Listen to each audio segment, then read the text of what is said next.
Salam sejahtera bagi kita semua.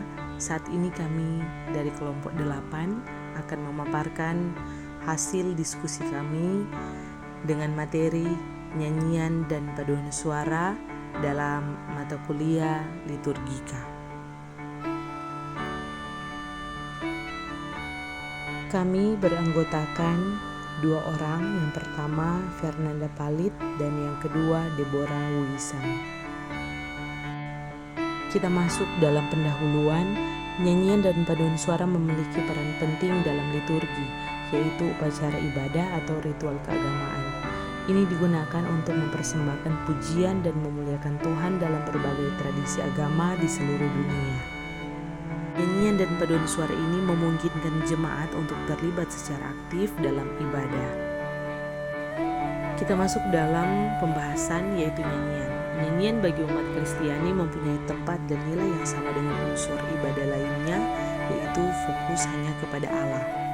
Lewat nyanyian, umat mengungkapkan kesiapan menghadap Tuhan, memohon Tuhan hadir, mengaku dosa, memohon pengampunan, mengucap syukur, dan memohon berkat Tuhan.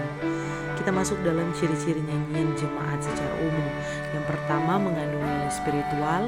Kedua, mudah dinyanyikan secara bersama-sama. Ketiga, teks yang berekspresi. Keempat, mengandung unsur paduan suara.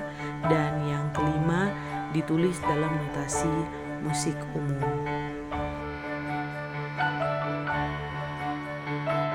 Selanjutnya, kategori nyanyian jemaat. Kategori ini dimaksudkan Rasul Paulus adalah nyanyian dengan bentuk mazmur, kidung pujian, dan nyanyian rohani.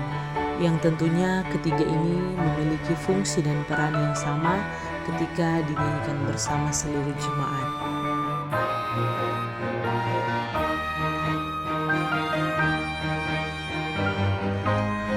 Selanjutnya, nyanyian jemaat dalam bentuk baru.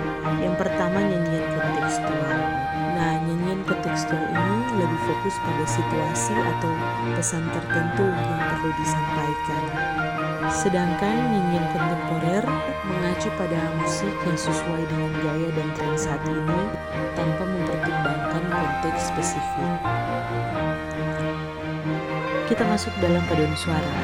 Paduan suara adalah sekelompok orang yang bernyanyi, dan memang di dalam bahasa Inggris yang dikenal sebagai paduan suara, yaitu chorus atau choir, berasal dari bahasa Yunani yang berarti suatu kelompok bernyanyi yang penampilannya menjadi satu dan berbeda dari penampilan solo.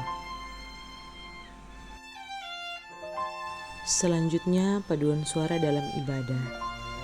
Maksudnya di sini adalah di dalam ibadah, paduan suara bertugas melayani.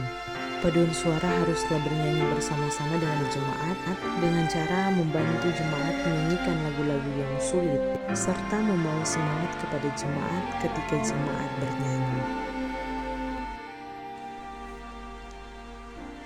Di mana paduan suara adalah tangan kanan pendeta atau pelayan firman yang memang harus menunjukkan kemuliaan Allah.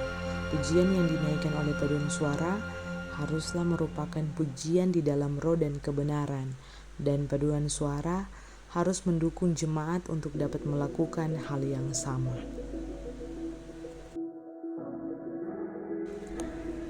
Maka nyanyian perlu dipertahankan. Nyanyian apapun bentuk dan karakternya tetap dan akan terus berkumandang hanya untuk memuji kebesaran dan kemuliaan Tuhan. Begitupun paduan suara yang ada di dalam gereja kita masing-masing. Maka kami kelompok menyimpulkan keduanya ini mempunyai keterikatan dalam pujian lewat nyanyian yang dikumandangkan dalam bentuk paduan suara dan punya peran penting dalam liturgi gerejawi. Dan kami dari kelompok 8 mengucapkan terima kasih, Tuhan memberkati.